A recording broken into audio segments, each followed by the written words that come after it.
So what is going on, guys, and welcome back to the Chelsea career mode, and we are with number 17 today, and we have our first game up against Newcastle United at Newcastle. So it's at the Sports Direct Arena, so it's going to be a reasonably hard game for us because Newcastle weren't doing too bad in the league. They're around the top half of the table. They weren't challenging for the Champions League or nothing, but they were still up in the top half. They were around about 7th or 8th. So teams around about that area are quite hard to beat because they're normally quite strong, and especially Newcastle. Whenever I play Newcastle, I always seem to find that Tim Krul is like a brick wall in goal. But here, straight away in the 12th minute, Gutierrez skips past one, skips past two, and puts it into the back of the net and leaves Czech with no chance whatsoever in the 12th minute to put Newcastle 1-0 up within 12 minutes.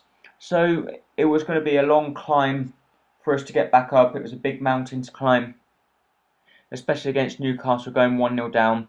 We looked to see if we could maybe perhaps go a little bit more attacking. But anyway, Hazard here runs down the wing, cuts back inside with a lovely Ronaldo chop there, and has a very good shot. But Tim Krul does make a really good save there to prevent us from getting back on level terms. We did then swap Demba Ba, so we brought the Ox on. We also brought Luis Muriel on for Demba Ba, and Oriel Romeo also come on in the centre defensive mid role. So we were, as you can see, we were actually playing our weaker squad. As you see there, there's Nathan Ake there, and the reason why I brought all these players on. So Boateng here cuts back inside. It's a lovely thing there, and a beautiful goal there into the top or the top corner, I was going to say, but it's the roof of the net more like, with an absolute bullet of a shot. And Tim Krul, whether he's a brick wall, he's not going to save that. If you look at this, he absolutely thumped that and left Tim Krul with no chance whatsoever in the 57th minute. Peter Cech does come up well there to manage to collect the ball, and he has a humongous throw there, and it gets to Luis Muriel. Muriel, with a sheer speed, runs past Colaccini like he's not there, and uses a finesse shot into the side net in there to put us 2-1 up in the 77th minute, which we were very, very happy about, that we had managed to come from 1-0 down and to finish the game 2-1 up through the goals from Boateng and Muriel. Also this week there is going to be the career mode week, because there's the episodes are going to be the Real Madrid career mode, the My Player career mode, and also the Chelsea career mode. So tomorrow, hopefully, I'm going to try and get the My Player career mode up for you guys. So we did then have another very hard game, and this time it was against West Bromwich Albion. And the same goes with West Brom. I think Ben Foster is one hell of a keeper, and he is very hard to beat, because he used to be England's number one.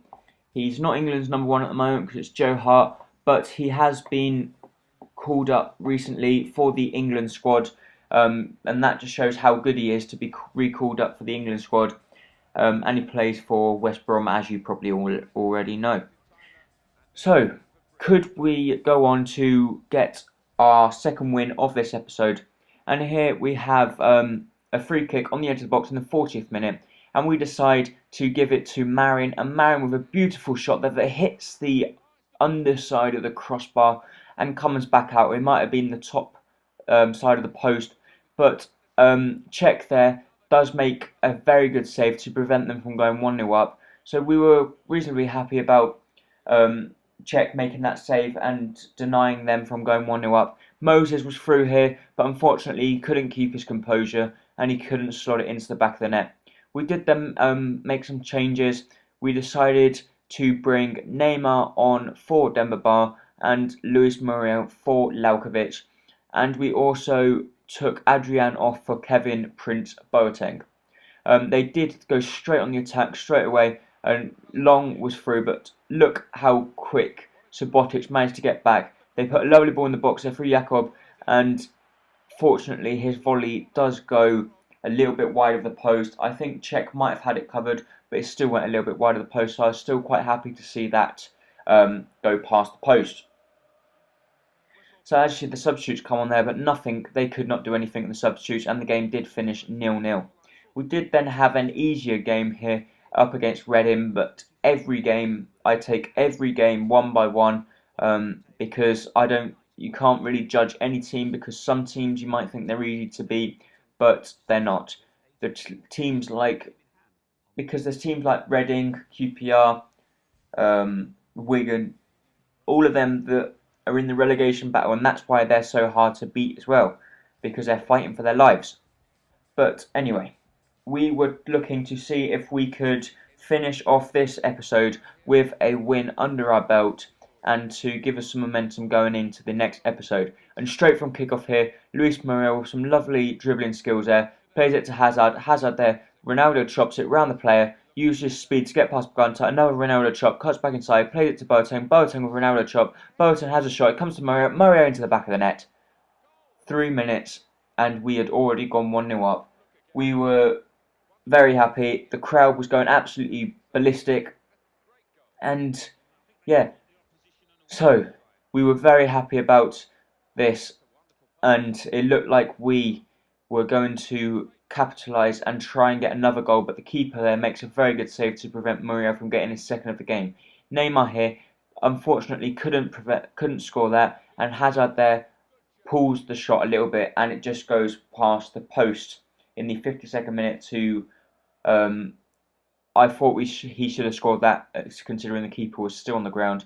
But anyway, we did get the ball straight back for Boateng. Boateng with a nice ball out to Oxlade-Chamberlain. Oxlade-Chamberlain with a lovely Ronaldo chop round the player, and he chops back inside, plays the ball to Boateng. Boateng to Oscar. Oscar with a good shot, but Federici, I think is the goalkeeper, has a reasonably easy save and push it out wide.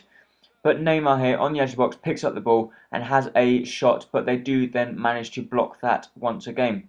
But Boateng here on the edge of the box with a fake shot goes round, has another fake shot, and actually they clearly got fouled, and you could see that there was no way the referee couldn't give that, but no one better to take it than Kevin Prince Boateng with a beautiful penalty there. But Federici does get a hand onto it, but Boateng, because the penalty was so strong and well placed, he couldn't prevent it from going into the back of the net. As you see here, he did get quite a strong hand to it, but the ball still ended up in the back of the net, and that's the important thing.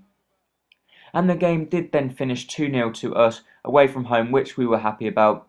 And as you see there, Boateng with an 8.9 rating, and we had to submit our Ivory Coast squad, and as you see here, our keeper is injured, so that means our other keeper, which is Sangare, has to replace him. So please do not forget to like, comment and subscribe, and hope to see you next time. I hope the episode might be. Bye bye.